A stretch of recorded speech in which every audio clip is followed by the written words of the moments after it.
और दोस्तों हम लेकर आ चुके हैं आप लोगों के लिए 20 मिनट में शाम की 50 ताज़ा और बड़ी खबरें। बताएंगे दोस्तों कैसे आखिरकार हिजबुल्लाह ने अंदर घुसकर इजराइल के लड़ाकों को कर दिया ढेर। आखिरकार क्यों दोस्तों ईवीएम गड़बड़ी के सबूत मिल गए हैं, अब ईवीएम बैन होकर ही रहेगी, ये मांग उठा दी है। आखिरकार कैसे इजराइल ने जो है दोस्तों आपको बताते चले अपने कदम पीछे ले लिए हैं और क्यों लगातार जो है यहाँ पर ओवैसी सवाल उठा रहे हैं बीजेपी और कांग्रेस के ऊपर। तो तमाम खबरों पर बात होगी, लेकिन उससे पहले अगर आपने अब तक हमारे चैनल को सब्सक्राइब नहीं किया है जल्दी से कर लीजिए। पास में घंटी आएगी, इसको भी दबाइए ताकि हर वीडियो की अपडेट आपको मिल पाए। दरअसल आपको बताते चले दोस्तों हिजबुल्लाह के लड़ाकों ने कर दिया कमाल। आपको बता दें इजराइल के अंदर घुसकर कर दिया इजरायली सेना को ढेर। आपको बताते चले कल हिजबुल्लाह के लड़ाके इजराइल के अंदर घुस गए। इजराइल के अंदर घुसकर हिजबुल्लाह के लड़ाकों ने एक के बाद एक जो यहाँ पर बमबारी की। साफ दिखाई दे रहा है कि फिलहाल जो इजराइल फ़लस्तीनियों के साथ कर रहा है वही अब हिजबुल्लाह जो है यहाँ पर इजराइल के साथ करता हुआ नजर आ रहा है।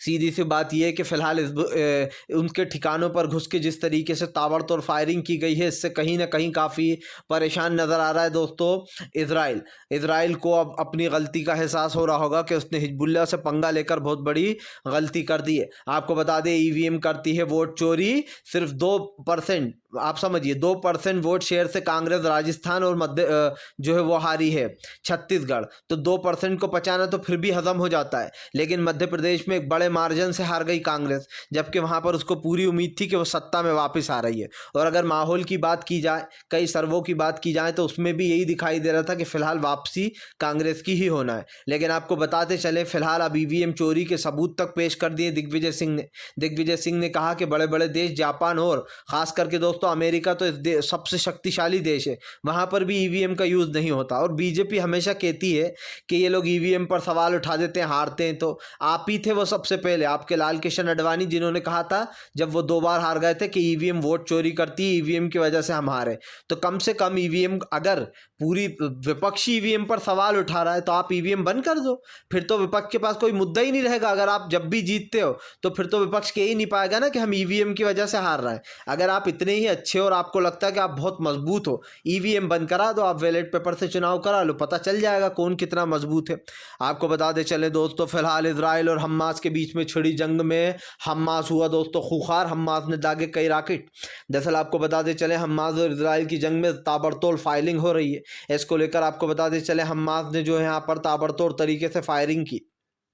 सिंपल सी बात ये दोस्तों, हमास ने कहीं ना कहीं निशाने पर ले लिया है अब पूरे इजराइल को। हमास का साफ कहना है कि फ़लस्तीनियों की जानें जा रही हैं और लगातार दोस्तों इजराइल फ़लस्तीनियों को मार रहा है। यही कारण है जो अब कहीं ना कहीं इजराइल के ऊपर हमास दोगुनी ताकत के साथ हमलावर हुआ। सबसे बड़ी बात ये दोस्तों कि इस वक्त कहीं ना कहीं पूरी मुश्किलें सामने आ चुकी हैं और इजराइल पूरी तरीके से एक्सपोज होता हुआ नज़र आ रहा है। अखिलेश यादव ने मीटिंग से आने से किया इनकार, ममता बनर्जी ने इंडिया गठबंधन की मीटिंग में आने से किया इनकार, नीतीश कुमार बोले मेरी तबीयत खराब है, टल गई इंडिया गठबंधन की बैठक।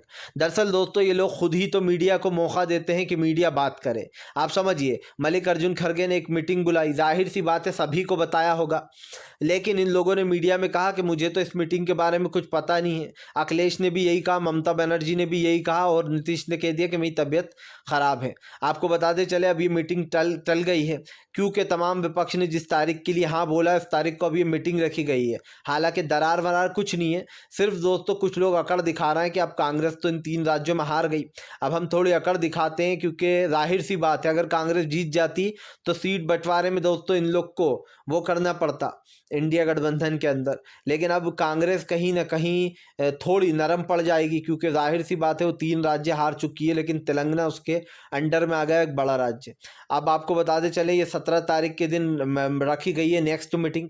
17 तारीख के दिन ये पता चल जाएगा कि इंडिया गठबंधन का अब अगला फैसला क्या है, क्योंकि ये 6ठे राउंड की बैठक होनी है। ऐसे में आपको बताते चले ममता, नीतीश, तमाम लोग खास करके इस तारीख के दिन शामिल होंगे। तो ये इंडिया गठबंधन में फ़िलहाल कोई दरार नहीं है, वैसा ही मजबूत है, लेकिन हाँ तारीख को लेकर जो इन लोगों के बीच में थोड़ा सा मतभेद चल रहा था उसको लेकर तारीख चेंज कर दी गई है। एक बार फिर से आपको बताते चले दोस्तों तुर्की ने जमकर जो है यहाँ पर खरी खोटी सुनाई, इजराइल के नेतन्याहू को बता दिया गाज़ा का कसाई। दरअसल आपको बताते चले अर्दोगान जो कि तुर्की के राष्ट्रपति हैं, उन्होंने जो है नेतन्याहू को गाज़ा का कसाई बता दिया है। उनका कहना है कि नेतन्याहू एक गाज़ा का कसाई है जो मासूम फ़िलिस्तीनियों की जानें ले रहा है। आपको बताते चले दोस्तों, उन्होंने नेतन्याहू को कसाई से भी बदतर बता दिया। उन्होंने कहा कि आम जनता की जान लेना और उनको मौत के घाट उतारना ये गाज़ा के कसाई का काम है। और गाज़ा का कसाई जिस तरीके से गाज़ा के लोगों को बेघर कर रहा है, ये सब कुछ दोस्तों दुनिया देख रही है। लेकिन दोस्तों इसमें सिर्फ गलती इजराइल की नहीं है। इजराइल के साथ दोस्तों अमेरिका भी उतना ही बड़ा दुश्मन है बेचारे गाज़ा के लोगों का जितना कि तुर्की तो है ही यहूदी दोस्तों, और यहूदी कहीं ना कहीं मुस्लिमों से चिढ़ते हैं ख़ास करके। ऐसे में दोस्तों अब साफ दिखाई दे रहा है कि ये जो यहूदी शहर है ख़ास करके इज़राइल, इसको लेकर अब बवाल भी खड़ा हुआ है। क्योंकि हम आपको एक चीज़ बता दें, अब इसके ऊपर सवाल खड़े कर दिए गए हैं कि फ़िलहाल इज़राइल जानबूझकर गाज़ा को खाली करा रहा है कब्ज़ा करने के लिए। अखिलेश यादव ने बीजेपी के ऊपर साधा निशाना। अखिलेश यादव बोले बीजेपी इंडिया गठबंधन से डरती है, आने वाले समय में नई रणनीति बनाएंगे, इस चुनाव का लोकसभा पर कोई असर नहीं होने वाला। उन्होंने कहा कि पीडीए ही बीजेपी को हराएगा। दरअसल दोस्तों आपको बताते चले इस वक्त मुश्किलें बढ़ती हुई नजर आ रही है बीजेपी की। आपको बताते चले दोस्तों, दरअसल बीजेपी भले ही ढिंडोरा पीट ले कि वो 3 राज्यों में चुनाव जीत गई, लेकिन उसे भी पता है कि वो कांग्रेस का एक भी वोट काट नहीं पाई। यानी कि दोस्तों अब सवाल इन्हीं ज़्यादा वोटों पर उठ रहा है, क्योंकि कांग्रेस को जो वोट मिले दोस्तों, उसके जितने भी जो लोग कांग्रेस को वोट देते हैं उन सब ने कांग्रेस को वोट दिया। और कांग्रेस कहीं ना कहीं दोस्तों महज 2%, आप समझिए 2% होता क्या है, 2% वोट से चूकी है छत्तीसगढ़ और राजस्थान में, वरना दोबारा उसकी सरकार रिपीट हो जाती है। और मैं डेफिनेटली कहता हूँ अगर उसने 1 साल पहले दोस्तों ये मेहनत कर ली होती राजस्थान और छत्तीसगढ़ पे, तो कांग्रेस के अंडर में दोबारा राजस्थान और छत्तीसगढ़ आ जाता। लेकिन आपको बताते चलें फिलहाल सिर्फ 2 बार के ही चुनाव में दोस्तों ये हो गया। लेकिन अब एक नई बात निकल कर सामने आई। आपको बताते चले फिलहाल इस चुनाव की हार की गूंज कहीं ना कहीं साफ दिखाई दे रही है, और यही कारण है जो अब कांग्रेस ने एक नया रुख अपना लिया, खास करके मध्य प्रदेश, राजस्थान और छत्तीसगढ़ को लेकर। मतलब कि इन राज्यों में दोस्तों जहां पर भी कांग्रेस अगर कमज़ोर थी, सिर्फ 2% का अंतर है, और ये दोस्तों आराम से आप समझिए घोटाले हो सकते हैं 2% में। तो ये कयास लगाया जा रहा है कि आखिरकार ऐसा क्या हुआ है क्योंकि तमाम आज तक तो ऐसा हुआ नहीं दोस्तों कि किसी पोल ने बताया हो कि ये राज्य जीत रहा, पोल सारे फ्लॉप हो जाएं। मतलब कि जितने भी पोल थे, चाहे वो एबीपी हो, आज तक हो, तमाम चैनलों के, उन सब ने छत्तीसगढ़ में भूपेश बघेल की वापसी बताई थी। क्योंकि दोस्तों भूपेश बघेल ने किसानों के लिए तमाम अच्छे काम किए, उन्होंने धान का वो दिया, और भूपेश बघेल सबसे ज़्यादा धान का भाव दे रहे थे। लेकिन उसके बाद भी बीजेपी आ गई, और ये सवाल तो उठता है कि भैया तुम्हारे पोल फेल कैसे हो गए। आपको बताते चलें फिलहाल बढ़ गई जो है यहाँ पर दोस्तों इजराइल की मुश्किलें। हमास के अगले कदम से इजराइल दोस्तों पूरी तरीके से हो जाएगा अलर्ट। दरअसल आपको बताते चले हमास जो है वो लगातार दोस्तों इजराइल से बदला लेने की कोशिश कर रहा है, और इजराइल के जितने भी लड़ाके हैं वो हमास के निशाने पर आ गए। आपको बताते चले हमास ने कल भी कई टैंक उड़ा डाले इजराइल के, और कई लड़ाकों को ढेर कर दिया। इधर दूसरी तरफ आपको बताते चले लगातार जो इजरायली सेना है दोस्तों वो गाज़ा पर कब्जा करने की कोशिश में है। वो लगातार गाज़ा में कब्जा करे जा रही है और वहाँ के लोगों को वहाँ से निकाल रही है। सीधी सी बात यह है दोस्तों कि तमाम मुस्लिम देश जो है वो सोच रहा है कि अगर हम भी इस लड़ाई में कूद गए तो हमारे इधर भी हमले होंगे, और फिर हमारे राज्य में भी तबाही मच सकती है। लेकिन दोस्तों सवाल सिर्फ इतना सा नहीं है, सवाल ये है दोस्तों कि अगर तमाम मुस्लिम देश एक होकर इजराइल पर हमलावर हो गए ना, तो इजराइल दोस्तों सिर्फ 1 दिन का मेहमान होगा। आप समझिए 1 दिन में इजराइल बर्बाद हो जाएगा। लेकिन बात सिर्फ ये नहीं है, इजराइल में भी लोग रहते हैं, उनको भी जीने का हक है विचारों का। लेकिन दोस्तों जो नेतन्याहू कर रहा है उसको कहीं ना कहीं रोकना बहुत ज़रूरी हो गया है। क्योंकि जाहिर सी बात है जो बेचारे गाज़ा के लोग थे उन्हें तो पहले ही परेशान कर रखा था, अब वेस्ट गाज़ा में भी वो वहाँ से लोगों को निकाल रहा है। आप समझिए 23 लाख लोग कहाँ जाएंगे, ऐसे पहले 10 लाख लोग बेघर हो गए गाज़ा से। और ये जो चीज़ें हो रही हैं ये कहीं ना कहीं दोस्तों मानवता के ख़िलाफ़ है। आप जो है कब्ज़ा कर लोगों की ज़मीनों पर कब्ज़ा कर आप बताने की क्या कोशिश कर रहा होगा, आप बहुत अच्छा काम कर रहा हो, आप बहुत बुरा काम कर रहा हो। आपको बता दे चले दोस्तों प्रधानमंत्री नरेंद्र मोदी के ऊपर गरजते हुए नजर आए ममता बनर्जी के भांजे अभिषेक बनर्जी बोले बीजेपी ने कोई बड़ी जीत हासिल नहीं की, महज 2% वोट, आप समझिए महज 2% वोट से वो सत्ता में आई है राजस्थान और छत्तीसगढ़ में। दोस्तों राजस्थान और छत्तीसगढ़ मैं तो हैरान हूँ कि अशोक गहलोत इतनी सीटें लिया है दोबारा भी, क्योंकि दोस्तों अशोक गहलोत ने काम अच्छे किए थे और उनके सीएम बनने में दोस्तों सिर्फ 2 कदम की दूरी थी। ये कहना गलत नहीं होगा दोस्तों कि अशोक गहलोत सीएम पद के लिए बहुत ही मजबूत उम्मीदवार थे। और दोस्तों वो उम्मीदवार इसलिए भी बहुत मजबूत थे कि आने वाले समय में अशोक गहलोत कहीं ना कहीं दोस्तों आराम से बन जाते सीएम। लेकिन आपको बताते चले महज 2% का फासला इसलिए रहेगा क्योंकि कांग्रेस ने ये सोच लिया कि हम तो यहाँ पर सत्ता में हैं, आज थोड़े से ही टाइम में बस यहाँ की रणनीति बनाएंगे और कर देंगे पेश। जबकि आपको बताते चले दोस्तों प्रशांत किशोर के साथ काम कर चुके मनु गोलू ने तेलंगाना की रणनीति बनाई, तेलंगाना जीत गए। इससे पहले मनु गोलू ने जो है यहाँ पर कर्नाटक की रणनीति बनाई थी, कर्नाटक भी जीत गए। हालांकि मैं ये मानता हूँ कि पूरा काम रणनीति का नहीं होता, लेकिन दोस्तों चुनाव में रणनीति बहुत ज़रूरी होती है। अगर आपने ये तय नहीं किया कैसे कैंपेन करेंगे, कहाँ कुछ करेंगे, तो दोस्तों आप हार जाएंगे, क्योंकि आपको सब सेट करना पड़ता है कि बीजेपी का एजेंडा क्या होगा, हमें उसका तोड़ कैसे निकालना है, कैसे हम कैंपेनिंग करेंगे, कैसे हम लोगों को समझाएंगे कि हमने अच्छा काम किया है, आगे भी हम अच्छा काम करेंगे। यही चीज़ हमें मध्य प्रदेश और कहीं ना कहीं राजस्थान में दिखाई नहीं दी, क्योंकि अशोक गहलोत और कमलनाथ ने मना कर दिया था। लेकिन राजस्थान में तो खैर अशोक गहलोत पूरी सीटें लेकर आ गए दोस्तों, बल्कि उससे ज़्यादा ही सीटें मिली हैं कांग्रेस को। लेकिन कहीं ना कहीं वो जो घोटाला हुआ 2% में, वो कहीं ना कहीं अब एक बड़ा मुद्दा बन चुका है। आपको बता दें चले संजय रावत ने ईवीएम पर उठाए सवाल। संजय रावत बोले अगर आपको कोई डर नहीं तो हटा दो ईवीएम, एक बार बैलेट पेपर से करवा लो चुनाव, पता चल जाएगा। दरअसल दोस्तों बीजेपी एक आरोप लगाती है कि ये लोग रोने लगते हैं जैसे हारते हैं कि ईवीएम की चोरी हुई है। लेकिन दोस्तों बीजेपी के नेता खुद भी जब हारते हैं तो वो भी ईवीएम पर ही ठीकरा फोड़ते हैं कि ईवीएम में गड़बड़ी हो गई, या फिर कोई कुछ और रीज़न बना देता है। लेकिन सवाल सिर्फ ये नहीं है दोस्तों, सवाल ये है कि अगर आपको लगता है कि विपक्ष सवाल करता है कि ईवीएम में गड़बड़ी है, चोरी है, तो आपको ईवीएम बंद कर देना चाहिए आपको, क्योंकि आपको तो मौका मिल जाएगा फिर कि अगर फिर भी विपक्ष हारता है तो फिर कम से कम वो ये तो नहीं कर पाएगा कि हम ईवीएम की वजह से हार गए। लेकिन दोस्तों बीजेपी खुद जानती है कि ईवीएम में वो घोटाले करती है। आपने देखा कैसे एक दिन पहले मध्य प्रदेश की पोटली बाकायदा खुल गई थी बैलेट पेपर की और चोरी के आरोप लग गए थे। इससे पहले कई ईवीएम पकड़ी जाती हैं चोरी की, ईवीएमओ की सील खुल जाती है वोट गिनती से पहले। तो ये सब कुछ क्या होता है दोस्तों, ये तो सवाल उठेंगे ही, जाहिर सी बात है इस पर। एक बार फिर से आपको बता दे चले दोस्तों बढ़ गई जो है यहाँ पर इजराइल की मुश्किलें। जी हाँ, आपको बताते चले अरब देश लेने जा रहा है बड़ा फैसला। अरब देश भी दोस्तों अब आ सकते हैं इस जंग के अंदर। दरअसल आपको बताते चले अब तक अरब देशों ने कुछ किया नहीं है, सिर्फ दोस्तों बातों में ही धमकीबाजी चल रही है, बातों में ही सब कुछ चल रहा है। न तेल की आयात अब तक रोकी गई है, लेकिन अब अरब देश दोस्तों बड़ा फैसला जल्दी ही लेंगे, क्योंकि आपको बताते चले ये लड़ाई तो रुकने का नाम ही नहीं ले रही है।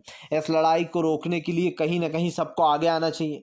जिस तरीके से मासूम फ़िलिस्तीनियों की जान जा रही है दोस्तों, और ये सब देख रहे हैं फ़िलिस्तीन में लगातार जिस तरीके की हरकतें की जा रही हैं, ख़ास कर ये तो लोगों को सोचना ही चाहिए दोस्तों, तमाम जो देश हैं, कि वहाँ पर किस तरीके के हालात बना रखें। आपको पता ही नहीं है फ़िलिस्तीनियों की जानें जा रही हैं ताबड़तोड़ तरीके से, और इजराइल है इसका सबसे बड़ा जिम्मेदार।